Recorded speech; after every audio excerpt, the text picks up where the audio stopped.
Welcome to Conversations with the Candidates. I'm Thor Jourgensen, Item City Editor. Our guest today is Ward 2 City Councilor William Trahant Jr. His name is on the November 3rd ballot, although he does not face opposition. Welcome, Bill. How you doing, Thor? Thanks for having me. You're welcome.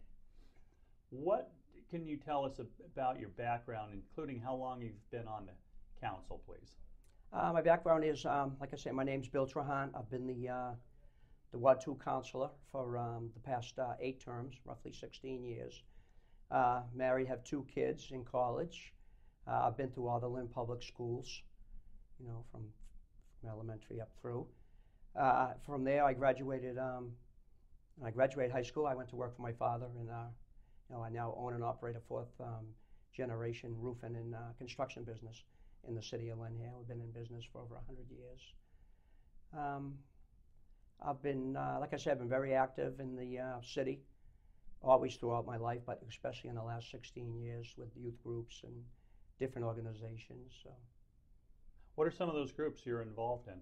And tell us a little about, every councilor is on several committees on the council. Maybe you could mention a couple of those as well. Yeah, some of the committees, like some of the youth groups, like one of my favorites is Lynn Babe Ruth. I do a lot of work with them. We also go around, we do, with Lynn Babe Ruth, we go around, we do a lot of charitable donations and try to bring back a lot of the parks and playgrounds. We actually just got done with Lynn Shore Little League. In the last 4 or 5 years, we've really gone down there and helped them and brought that league back. I've done over all my parks and playgrounds over the last 16 years. That's one of the things that I'm the most proudest about, I think. I think it's important that we give the youth of the city, some positive places to go. So, I'm very proactive with the youth and the parks and playgrounds. So, Bill, what's the biggest issue facing the city? To me, being a businessman in the city right now, I think that we need to work on our commercial tax base. I think that the homeowners are getting taxed year after year; they keep increasing. I think we need that to get the commercial tax base down so that we can get commercial people here. I think we need, number one priority for me, once I get reelected this year, coming up with some new colleagues, is to work on the waterfront. I think that Mayor Clancy worked hard years ago to bond the money to move the wires to get it going on. Now I think it's time that we do that. I think the real estate market's buzzing. People are talking about Lynn. I think that we need to get the development going. I also want to sit down and work with my colleagues and the mayor in trying to hire a city planner. I think we need somebody really working full-time out there, letting the people know that Lynn's for sale, that we get a lot of commercial land and buildings, and that they can come in here, and that that we'll work with them, whether it be a tax incentive, whatever that we need to do. But that's going to really help the city move forward. It's going to lower the taxes on the residents, and it's going to lower our commercial tax base, which is going to our rate, which is really going to bring the commercial people into the city. How can the council, specifically a veteran councilor like you, get development going on the waterfront?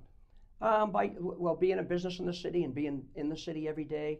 I've gotten to know a lot of the realtors, a lot of the developers, just working and talking with these people, because they work and talk with people, and that's why I say we need a city planner. We need people to come in, like from Boston and surrounding towns, Somerville, and some people with the big developers, and come into Lynn and just put a big building up down the waterfront. I think that will really start the whole domino effect when someone comes in.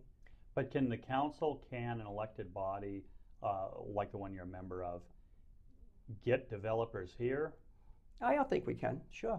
I think through our community development, Jimmy Caldwell does really good work at that. He reaches out, and like I say, with the city planner helping him, I think that we can bring him in. I think we're getting a lot of people interested now and looking into some of the land on the Lynnway. So we've got a lot of big developers down there that own that land. We just need them to kind of pull the trigger and get it moving. This is a question you've had to answer a lot as a veteran elected official. Why should someone vote for you? I think over the last 16 years, people that are in my ward know that I'm in throughout the city. I'm very visible. I'm very hands-on. Whether it's in the snow, it's a rain, you're getting a flood, your trash didn't get picked up, I'm always there. I'm right out there taking care of it myself if it doesn't get done right away. Like I say, I'm involved with the youth of the city. I'm very generous to throughout the youth groups and the people of the city. Whenever somebody needs something, we're always there to help them. If someone's sick or they're having a fundraiser, I mean, we're always there. So I just think that I'm very, I guess the word is very accessible to my ward. This has been a conversation with Ward 2 City Councilor and candidate for re-election, William Trahant Jr. I am Thor Jourgensen, City Editor of the Daily Item. For more election coverage, read itemlive.com and the Daily Item. Bill, thank you. Great.